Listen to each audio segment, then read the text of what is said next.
Merci Monsieur le Président. Nous voilà donc à l'article qui fait couler tant d'encre depuis plusieurs jours, avec de partout des cris, des fureurs, des stupéfactions, certaines sans doute sincères, d'autres feintes, dans des buts qui ne nous paraissent pas raisonnables. Et effectivement, le débat devrait être raisonnable, et il me semble que pour qu'on l'ait, on ne se base pas uniquement sur l'écriture actuelle de l'article, mais simplement sur ce dont nous avons besoin.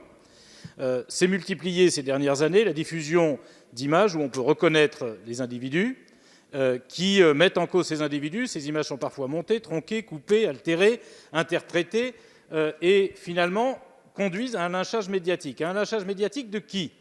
Des forces de l'ordre à qui nous confions la mission d'essayer de faire en sorte que la société puisse vivre dans la tranquillité. Si je crois qu'il ne fait débat sur aucun banc ici, que naturellement une police républicaine doit pouvoir être contrôlée, ça veut dire qu'elle peut être filmée et que ce n'est pas un souci qu'elle soit filmée. Je fais simplement la parenthèse, sauf de mon point de vue lorsqu'il s'agit d'opérations antiterroristes, quand on essaye de libérer des otages, parce qu'avoir vu filmer l'opération de l'hypercachère qui aurait pu être opérée par le terrorisme m'a beaucoup choqué.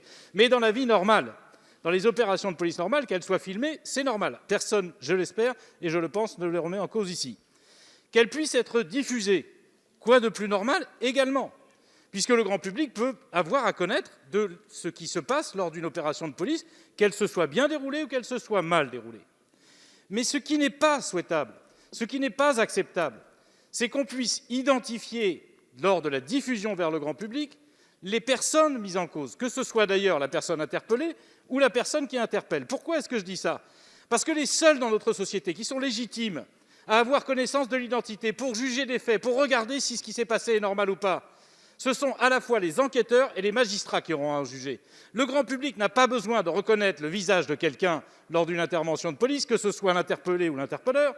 Il a simplement besoin de savoir comment ça s'est passé, c'est la liberté d'information.